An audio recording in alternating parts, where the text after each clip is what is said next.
Hello दोस्तों, मैं आशीष कुमार अपने YouTube channel Bihar GK tricks में आपका स्वागत करता हूं। आज हम लोग भौतिक विज्ञान के अंतर्गत पदार्थों के सामान्य गुण के बारे में इस वीडियो में पढ़ेंगे। तो यदि आप लोगों ने अब तक हमारा channel Bihar GK tricks subscribe नहीं किया है तो इसे सब्सक्राइब कर लें, साथ ही बेल आइकन को जरूर दबाते हुए वीडियो को स्टार्ट करते हैं। तो आज का पहला प्रश्न है, साबुन के बुलबुले का दाब वायुमंडलीय दाब से कम होता है अथवा अधिक। तो साबुन के बुलबुले का दाब वायुमंडलीय दाब से अधिक होता है। अब अगला प्रश्न है, स्वचालित हाइड्रोलिक्स ब्रेक किस सिद्धांत पर कार्य करता है। स्वचालित हाइड्रोलिक ब्रेक जो है पास्कल के सिद्धांत पर कार्य करता है। बर्फीले क्षेत्रों में शीतकाल में जब झील की ऊपरी सतह का पानी बर्फ में बदल जाता है अर्थात जम जाता है, फिर भी उसके अंदर रहने वाले जलीय जंतु जीवित रहते हैं क्योंकि पानी का घनत्व 4 डिग्री सेल्सियस पर सबसे अधिक होता है।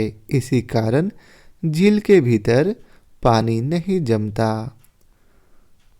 अब नेक्स्ट पॉइंट है, नदी से समुद्र में प्रवेश करने पर किसी जहाज की क्या प्रतिक्रिया होती है।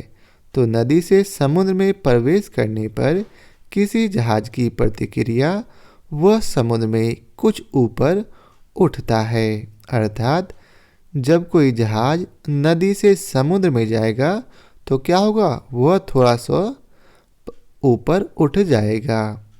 नेक्स्ट प्रश्न है, जब किसी झील की तली से उठकर वायु का बुलबुला ऊपर सतह पर आता है तो उसके आकार पर क्या प्रभाव पड़ता, तो वह उसका आकार बढ़ जाएगा। नेक्स्ट प्रश्न है, किसी वस्तु की मात्रा बदलने पर उसके घनत्व पर क्या प्रभाव पड़ता है।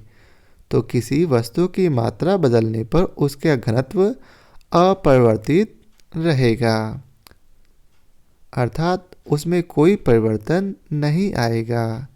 नेक्स्ट प्रश्न है, हवाई जहाज से यात्रा करते समय पेन से स्याही क्यों निकलने लगती है। तो इसका उत्तर है वायु दाब में कमी होने के कारण। तो याद रखेंगे कि हवाई जहाज से यात्रा करने पर पेन से स्याही इसलिए गिरने लगती है क्योंकि ऊपर जाने पर वायु दाब में कमी हो जाता है। नेक्स्ट है, नदी की अपेक्षा समुद्र में तैरना आसान क्यों होता। तो समुद्र जल का घनत्व नदी जल से अधिक होता है। आगे है, समुद्र में पल्लवन करते हुए बर्फ का पिंड पानी की सतह से 1/9 भाग ऊपर उठा होता है, इसलिए जब बर्फ पिघलता है तो पानी की सतह में कोई परिवर्तन नहीं होता है। आगे है, पृष्ठ तनाव अर्थात सरफेस टेंशन का क्या कारण है। तो सरफेस टेंशन का कारण है अणुओं के मध्य सहसंजक बल। नेक्स्ट है, बैरोमीटर के पैमाने में अचानक गिरावट आने पर कौन सी मौसमी दशा इंगित होती है। तो इसका उत्तर है तूफानी मौसम का। आगे है, तेल जल के पृष्ठ पर क्यों फैल जाता है। क्योंकि तेल का पृष्ठ तनाव जल से कम होता है। नेक्स्ट है, वर्षा की बूंदें गोलाकार क्यों होती। क्योंकि जल के पृष्ठ तनाव के कारण। तो याद रखेंगे, वर्षा की बूंदें गोलाकार होती पृष्ठीय तनाव के कारण। नेक्स्ट है, कुएं से पानी से भरी बाल्टी को ऊपर खींचते हैं तो क्या अनुभव होता।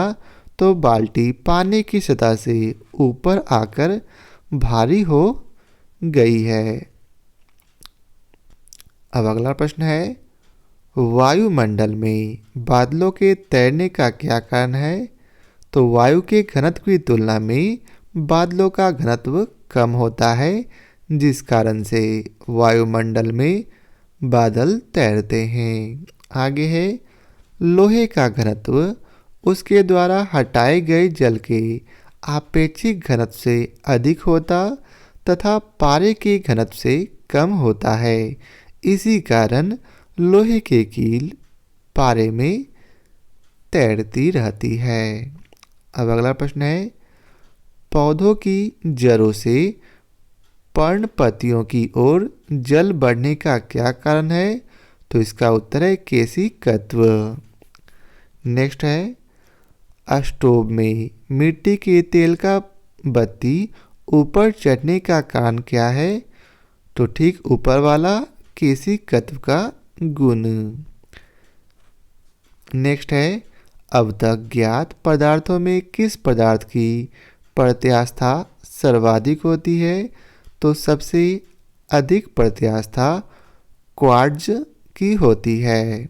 नेक्स्ट है अपमार्जक मिलाने पर जल के पृष्ठ तनाव पर क्या प्रभाव पड़ता? तो जल का पृष्ठ तनाव घट जाता है। नेक्स्ट है फाउंटेन पेन किस सिद्धांत पर कार्य करता? तो इसका उत्तर है केशिकत्व के सिद्धांत पर। याद रखेंगे कि फाउंटेन पेन जो है केशिकत्व के सिद्धांत पर कार्य करता है। नेक्स्ट है समुद्र तल पर एक वायुमंडलीय दाब का मान कितना होता? तो इसका उत्तर है 1.013 गुना 10⁵ पास्कल। नेक्स्ट है जल का सापेक्षिक घनत्व किस ताप पर सर्वाधिक होता? तो जल का सापेक्षिक घनत्व 4 डिग्री सेल्सियस तापमान पर सर्वाधिक होता है। नेक्स्ट है जल से भरी बाल्टी को हिलाकर छोड़ देने पर कुछ समय पश्चात जल अपने आप क्यों अस्थिर हो जाता है? तो इसका कारण है श्यानता, अर्थात श्यानता के कारण ही जल से भरी बाल्टी को हिलाकर छोड़ देने पर वह कुछ समय पश्चात जल अपने आप अस्थिर हो जाता है। नेक्स्ट है धातु की शुद्धता ज्ञान करने में, फिर से धातु की शुद्धता ज्ञात करने में किस सिद्धांत का प्रयोग किया जाता? तो इसका उत्तर है आर्किमिडीज का सिद्धांत। नेक्स्ट है जल से निकालने पर शेविंग ब्रश के बाल आपस में किस कारण से चिपक जाते हैं? तो इसका उत्तर है पृष्ठ तनाव के कारण। नेक्स्ट है स्टील रबर की अपेक्षा अधिक प्रत्यास्थ क्यों है? तो इसका उत्तर है स्टील के लिए अधिक विरूपक बल की आवश्यकता होती है। याद रखेंगे स्टील के लिए अधिक विरूपक बल की आवश्यकता होती, जिस कारण वह रबर की अपेक्षा अधिक प्रत्यास्थ होता है। नेक्स्ट है वाहनों में स्नेहक तेल का प्रयोग क्यों किया जाता? तो वाहनों में स्नेहक तेल का प्रयोग घर्षण कम करने के लिए किया जाता है। आगे है आंधी आने पर टीन की छत और छप्पर उड़ जाते हैं क्योंकि उनके ऊपर का वायु दाब नीचे के वायु दाब से कम हो जाता, जिस कारण से आंधी आने पर टीन की छत और छप्पर उड़ जाते हैं। नेक्स्ट है किसी वस्तु की सतह के लंबवत लगने वाले बल को क्या कहते हैं? तो किसी वस्तु की सतह के लंबवत लगने वाले बल को प्रणोद अर्थात थ्रस्ट कहते हैं। तो यह था आज के चैप्टर का आखिरी प्रश्न। आशा करता हूँ आप लोगों को हमारे यह वीडियो पसंद आया हो। यदि आप लोगों को हमारी यह वीडियो पसंद आया हो तो लाइक और शेयर जरूर करें। फिर मिलते हैं नेक्स्ट चैप्टर के साथ। तो आज के लिए बहुत बहुत धन्यवाद।